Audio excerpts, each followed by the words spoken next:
नमस्कार दोस्तों। राजनीति के मंच पर आज हम आप लोगों का फिर से एक बार स्वागत अभिनंदन करते हैं और इस स्वागत अभिनंदन के साथ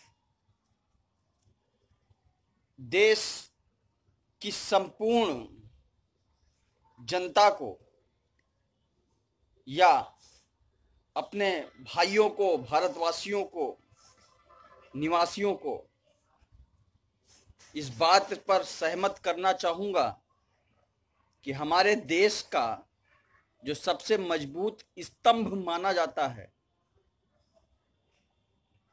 वह है हमारा भारत देश। भाई वैसे तो काउंट किया जाए तो 4 स्तंभों में हमारा देश चलता है, लेकिन इस 4 स्तंभों की बुनियाद जो मेन होती है वह होती है हमारी सरकार, और यह सरकार हमारे देश को चलाती है। आज़ादी के बाद से हमारे भारत देश पर 2 तरीके की पार्टियों ने अपने आप को वर्चस्व के रूप में योगदान दिया है। साथ ही साथ प्रदेश की स्थितियों में भी अनेकों पार्टियों ने अपना अपना योगदान दिया, लेकिन इस पूरे दृष्टिकोण को अगर हम ध्यान से देखें तो इस पूरे सिस्टम में एक चीज रही जो सबके प्रति कॉमन रही है, वह है हमारी शिक्षा व्यवस्था। और आज का हमारा जो विषय है या स्पेशल विषय है शिक्षा व्यवस्था। हमारे प्रधानमंत्री जी द्वारा, वर्तमान प्रधानमंत्री जी द्वारा स्वयं को चौकीदार कहकर देश को उन्नति का मार्ग प्रशस्त करने का योगदान दिया गया, और इस शिक्षा व्यवस्था के आधार पर जो वर्तमान हालात हैं यह काफी बिगड़े हुए से लग रहे हैं। हम ज्यादा दूर की बात नहीं करेंगे। अपने देश में उत्तर प्रदेश, जो कि जनसंख्या के दृष्टिकोण से पूरे भारत का सबसे बड़ा प्रदेश माना जाता है, और इस प्रदेश की शिक्षा व्यवस्था इस तरीके से बर्बाद होने की कगार पर खड़ी हुई है, इसको शायद ही दोबारा स्टैंड किया जाना मुनासिब ना होगा, और शायद हम लोग कभी कर भी ना पाएं, क्योंकि यहाँ की शिक्षा व्यवस्था में इतने मतभेद हो गए हैं कि अब जो पढ़े लिखे लोग हैं उन पढ़े लिखों को या तो पप्पू समझा जाए या फिर उनको चौकीदार समझा जाए, या दोनों ना समझा जाए तो ही बराबर है। ऐसा इसलिए कह रहे हैं क्योंकि हमारे देश के उत्तर प्रदेश के जो पूर्व मुख्यमंत्री रहे हैं, उन मुख्यमंत्रियों के आधार पर प्रदेश की युवा वर्ग में बहुत ही पढ़ाई के प्रति ललक रही है, शिक्षा पाने के प्रति, और हर अभिभावक अपने बच्चे को अच्छी से अच्छी शिक्षा दिलाने के लिए सदैव तत्पर रहा है। लेकिन उम्मीद की व्यवस्थाओं से परे होकर जो वर्तमान की स्थिति आज उत्पन्न हुई है, यह देखने से मन दुखी सा प्रतीत होता है। ऐसा इसलिए होता है क्योंकि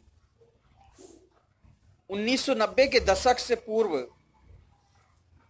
के लोग जितने भी हुआ करते थे उन लोगों में पढ़ाई का इतना ज़्यादा स्टेटस नहीं काउंट होता था, लेकिन 1990 के बाद से लेकर 2020 के बीच इतना भारी बदलाव हुआ कि शिक्षा व्यवस्था आज की डेट पे चरमरा सी गई है। ऐसा इसलिए कह रहे हैं क्योंकि अब हमने अपने ज़माने में भी फिलहाल देखा है, बाकी ये देखने में नज़र भी आता है कि पूर्व मुख्यमंत्री उत्तर प्रदेश के कल्याण सिंह जी द्वारा एक नकल अध्यादेश लागू किया गया था, जिसमें ये बताया गया था कि जो भी कोई नकल करता पाया जाएगा उसको जेल की व्यवस्था अपनानी पड़ेगी।